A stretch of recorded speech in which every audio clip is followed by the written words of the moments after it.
Olivier Guérin du CPR, 575 220 voix, soit 90 du précédent. Olivier, c'est toi le président, c'est toi le candidat, au meilleur élément. Olivier, c'est toi le président, c'est toi le candidat, au meilleur élément. Olivier, la construction des nouveaux marchés, la lutte contre la corruption et la mauvaise gestion. GX20, la force invisible. Valoriser le potentiel agricole national et assurer une production locale capable de répondre aux besoins des Gabonais. Ça, il l'a promis. Mais les gars, vous attendez vraiment que je dise que l'élection gabonaise a été truquée? Franchement, elle était transparente et tout le monde l'a vu. Est-ce qu'on a forcé des Gabonais à aller voter? Non. Ils y sont allés de leur plein gré et ils ont massivement voté pour Oligui. Est-ce qu'il y a eu des manifestations avant, pendant et après l'élection? Non plus. Au contraire, on a vu des vidéos où des gens fêtaient leur victoire. Attention, je ne dis pas les Gabonais ont voté pour lui. Je dis des Gabonais l'ont fait.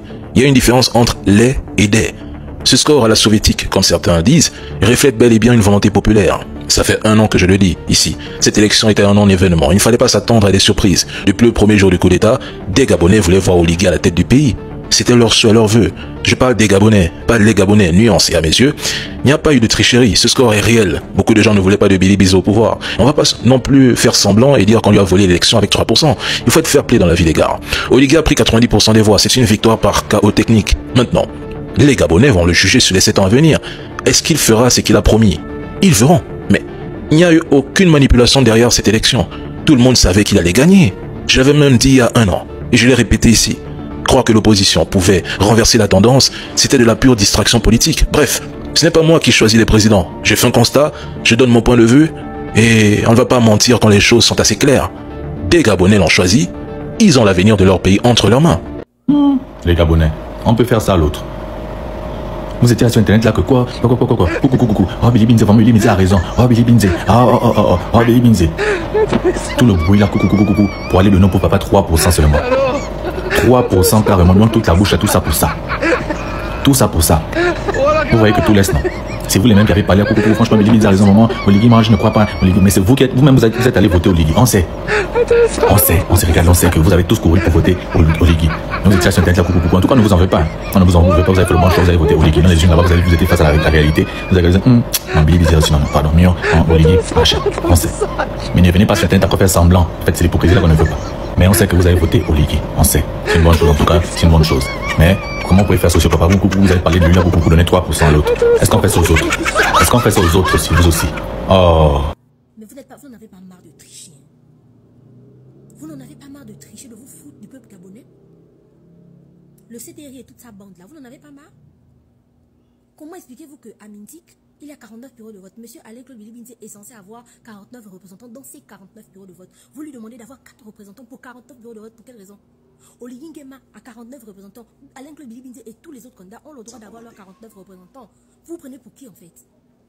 Vous avez dit que vous voulez organiser des élections libres et transparentes. C'est ça la transparence pour vous? Refuser à un citoyen gabonais d'exercer son droit? C'est-à-dire de mettre ses représentants dans les différents bureaux de vote parce qu'il veut vérifier justement les comptages de vote. Vous avez quel problème? Aujourd'hui, vous refusez totalement que M. Alain-Claude Billy Binze ait ses représentants. C'est Oligui qui a le droit d'avoir 49 représentants et Alain-Claude Billy Binze dans tout ça.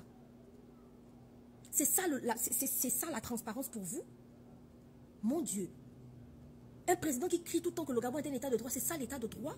C'est ça la transparence? C'est ça organiser des élections libres et transparentes? Monsieur Billy Binze a le droit d'avoir des représentants dans tous les bureaux de vote, que ce soit dans le Wallon-Temple, que ce soit dans la Nyanga et j'en passe. Vous n'avez pas le droit de lui interdire en fait. C'est son droit fondamental d'avoir des représentants dans tous les bureaux de vote. Je parle de lui et je parle de tous les autres candidats aussi aux élections présidentielles. Qu'est-ce qu'il ne va pas? Et vous partez même, vous voulez imposer. C'est-à-dire que vous imposez 4 représentants dans 49 bureaux de vote. Vous aussi quand même. Peuple gabonais, si vous commencez à accepter la triche là, je vous assure que dans 7 ans, vous n'aurez vos yeux que pour pleurer.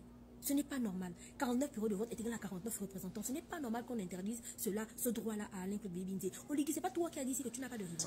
C'est pas toi qui as dit que tu n'as pas d'adversaire politique. Qu'est-ce qui fait en sorte que tu sois en train d'essayer de tricher pour voler les voix d'Alain-Claude Billy Binze? Tu estimes que tu n'as pas d'adversaire politique, mais laisse les élections se faire dans la transparence.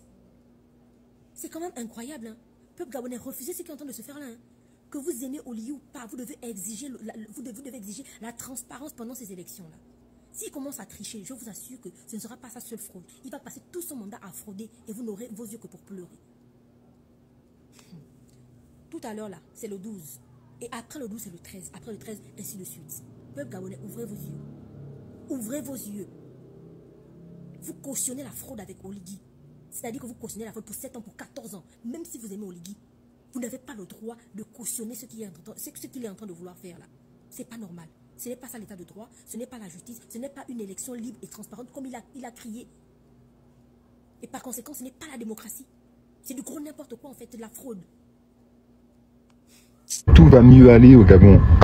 C'est nous qui ne comprenons pas. Nous, on fait partie des 10% des personnes qui ont refusé de voter pour cette mascarade. Mais 90% des Gabonais ont voté Oligui. Donc ça veut dire que la totalité du Gabon, quasiment, croit dans Oligui. Et la totalité du Gabon, maintenant, sait que Oligui va changer les choses. L'eau, l'électricité, la relance économique, l'assainissement de la dette.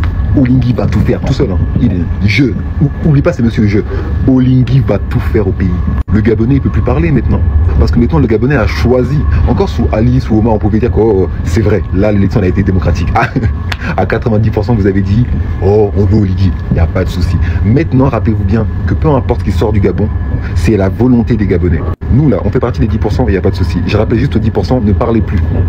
Ne mettez plus vos bouches dans les choses du Gabon. Ne mettez plus vos corps dans les choses du Gabon. Parce que vous risquez votre santé mentale, vous risquez votre santé physique. Vous risquez même la santé de vos familles au pays pour des personnes qui iront vous mettre au bûcher dès qu'ils pourront. Vous ne pouvez pas sortir un homme de son état de mendicité. C'est à l'homme lui-même de le faire. Au moins, on vient de comprendre une chose qui m'est en clair, qui est le problème, c'est pas les bongos au Gabon. Le problème, c'est nous-mêmes. D'un côté, nous avons des personnes qui font un maximum d'efforts pour essayer d'élever le débat, hein, et de l'autre, vous avez des fanatiques dont le discours consiste juste à invectiver la personne en face. Parler avec un fanatique, ça revient à se bagarrer avec une personne remplie de merde. Dans tous les cas, il va te toucher avec sa merde. Ces 7 prochaines années, faut même pas qu'on parle. On va laisser les Gabonais entre là-haut. Moi, je vous propose qu'on se concentre un petit peu, les activistes, sur d'autres pays qui marchent. Hein.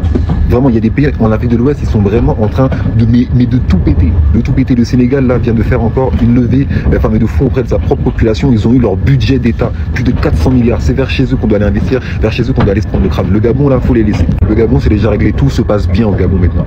Tout se passe bien. On veut plus entendre parler que oh, je souffre. Non, tu ne souffres pas. Oligui est là. Oligui Moïse. Oligui est descendu du ciel pour te donner à manger.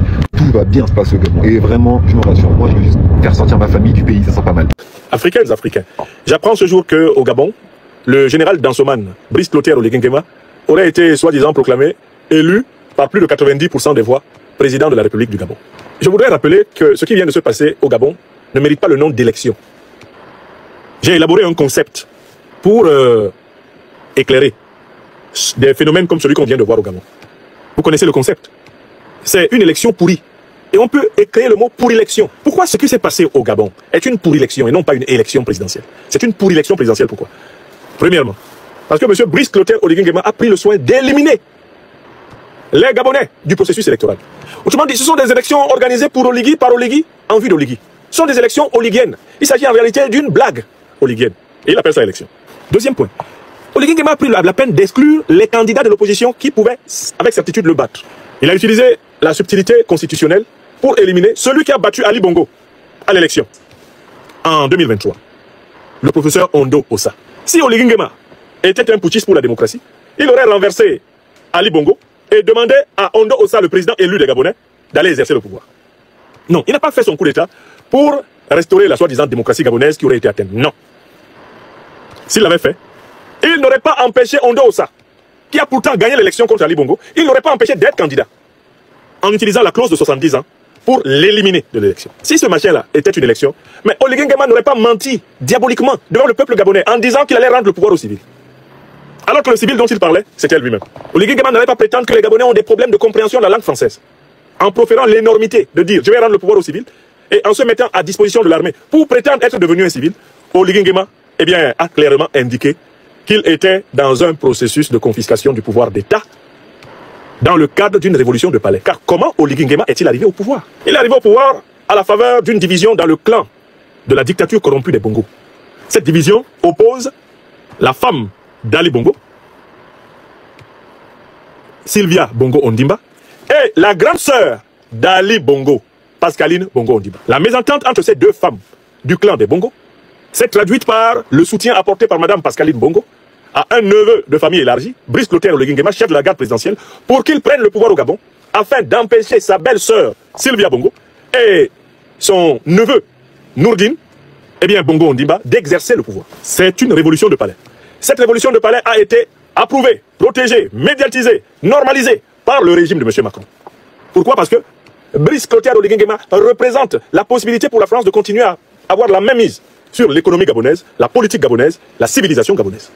La preuve, M. Macron, président français, s'est précipité pour reconnaître Brice Clotaire Oligui Nguema, non pas simplement comme un général républicain, démocrate, je ne sais pas, droit de l'homiste et même un saint homme, mais vous voyez très bien que c'est lui, l'un des tout premiers à se précipiter pour reconnaître sa pourrilection. Donc il s'agit d'un coup d'État néocolonial.